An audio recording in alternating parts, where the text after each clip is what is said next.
নমস্কার, পিঙ্কি কিচেনে সবাইকে স্বাগত। আজ আমি তোমাদের সাথে শেয়ার করব কাঁচা আমের চপ। এই কাঁচা আমের চপ তোমরা দোকানে বা বাজারে অনেক কিনে খেয়েছো। এখন আর বাইরে না কিনে বাড়িতেই খুব সহজেই বানিয়ে নাও। ভিডিওটা কেউ স্কিপ না করে প্রথম থেকে শেষ পর্যন্ত দেখতে থাকো বন্ধুরা, আমি কিভাবে এই কাঁচা আমের চপটা বানাচ্ছি। তার জন্য এখানে একটা কাঁচা আম নিয়ে নিয়েছি। কাঁচা আমটার গাটা ছুলে পরিষ্কার করে গ্রেডারের সাহায্যে গ্রেড করে নিয়েছি ঠিক এইভাবে। এবারে 5-6টা আলুকে আমি প্রেসার কুকারের মধ্যে সিদ্ধ করে নিয়েছি। এখানে ছোট ছোট আলু নিয়েছি, সেই জন্য 5-6টা নিতে হয়েছে।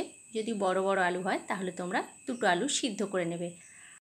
আলুগুলো সেদ্ধ হয়ে যাওয়ার পর আমি হাতে করে একটু ভেঙে নিয়েছি। এবারে গ্যাসের মধ্যে কড়াই গরম করতে দিয়ে দিয়েছি। কড়াই আমার গরম হয়ে গেছে, তার মধ্যে দিয়ে দিলাম সামান্য পরিমাণ একটু সরিষার তেল। তেলটা গরম হয়ে যাওয়ার পরে দিয়ে দিলাম 1/2 চামচ মতো হলুদের গুঁড়ো। এখানে আমি হলুদের গুঁড়োটা আগে দিলাম একটাই কারণে, এই পেঁয়াজ রসুন আদা বাটাটা দিলে তেলটা খুব ছিটকে আসে, সেই জন্য হলুদ গুঁড়োটা আমি আগে দিয়েছি। এখানে আমি দিয়েছি ছোট সাইজের একটা পেঁয়াজ, 4 কোয়া রসুন আর 1 ইঞ্চি আদাকে বেটে নিয়েছি, আর একটি শুকনো লঙ্কা।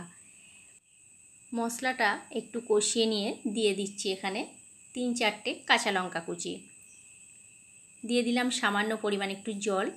জলটা দেওয়ার একটাই কারণ, মশলাটা যাতে পুড়ে বা জ্বলে না যায়, সেই জন্য জলটা আমি দিয়ে দিলাম। এবারে কালারের জন্য দিয়ে দিলাম ছোটো চামচের 1 চামচ মতো কাশ্মীরি লঙ্কার গুঁড়ো, 1/2 চামচ ধনে গুঁড়ো, 1/2 চামচ জিরে গুঁড়ো, স্বাদ মতো নুন আর সামান্য পরিমাণ একটু চিনি। চিনিটা চাইলে তোমরা স্কিপ করতেও পারো, আমি একটু চিনিটা দিলাম স্বাদটা ব্যালেন্স হওয়ার জন্য। যেহেতু এটা কাঁচা আম, টক ভাবটা তাই বেশি থাকবে, সেই জন্য সামান্য পরিমাণ একটু চিনি দিয়েছি। তোমরা যারা টক খেতে পছন্দ করো তারা চিনি না দিয়ে করতে পারো। মশলা খুব ভালো করে কষিয়ে নিয়ে মশলার গা থেকে তেল ছেড়ে বেরিয়ে গেছে। এবার এই পর্যায়ে দিয়ে দিচ্ছি গ্রেড করে রাখা আমটা দিয়ে খুব ভালো করে আবারও মশলার সাথে আমি নাড়াচাড়া করে নিচ্ছি। এবারে এই পর্যায়ে দিয়ে দিলাম আলুটা সিদ্ধ করে, যেটা হাতে করে ভেঙে রেখেছিলাম সেই আলু সিদ্ধটা দিয়ে দিলাম। দিয়ে খুন্তিতে করে খুব ভালো করে আলুর সাথে এটাকে রান্না করে নেব।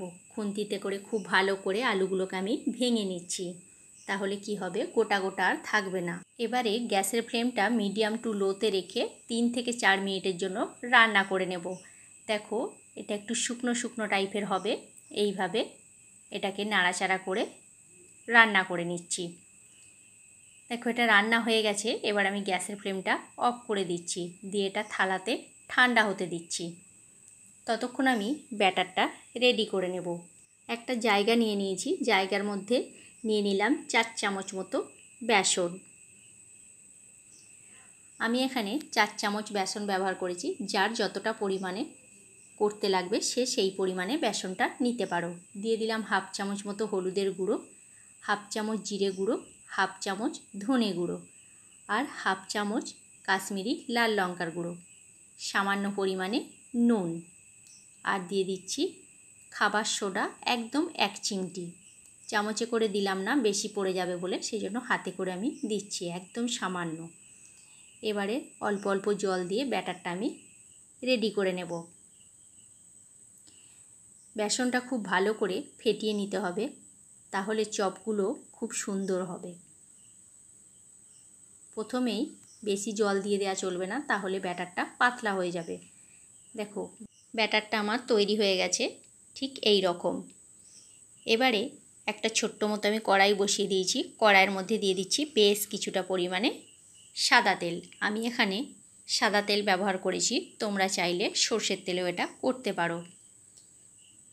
চপ বানানোর জন্য যে পুরটা আমি তৈরি করে একটা থালার মধ্যে রেখে দিয়েছিলাম, পুরটা আমার ঠান্ডা হয়ে গেছে। এবার হাতে করে গোল গোল করে এইভাবে আমি তৈরি করে নিচ্ছি।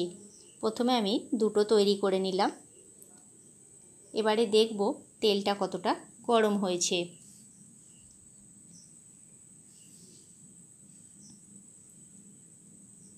তেলটা আমার গরম হয়ে গেছে, দেখতেই পাচ্ছ।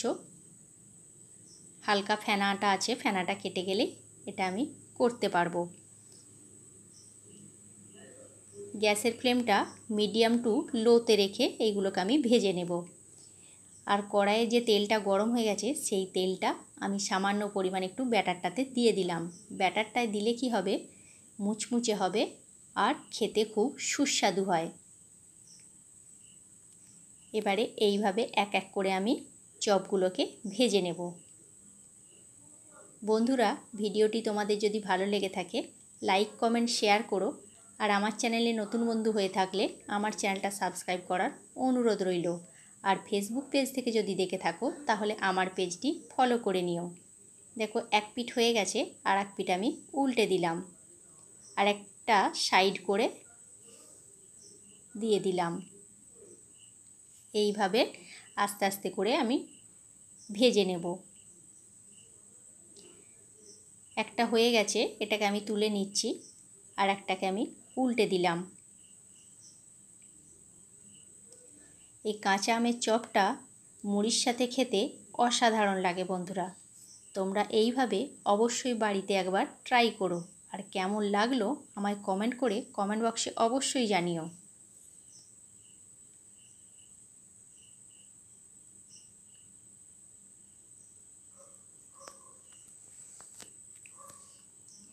আবারও একটা দিয়ে দিলাম। সবগুলো ভাজা হয়ে যাওয়ার পর তোমাদেরকে সবার শেষে আমি দেখিয়ে দিচ্ছি। দেখো সমস্তগুলো আমার ভাজা হয়ে গেছে, এখানে একটা প্লেটের মধ্যে আমি তুলে নিয়েছি, আর একটা তোমাদেরকে আমি ভেঙে দেখিয়ে দিচ্ছি কতটা সুন্দর হয়েছে আর খেতে অসাধারণ লাগে। আজকের মতো তাহলে এইখানেই বন্ধুরা, নেক্সট ভিডিওতে দেখা হচ্ছে তোমাদের সাথে আগামীকাল। ভিডিওটা শেষ পর্যন্ত দেখার জন্য ধন্যবাদ।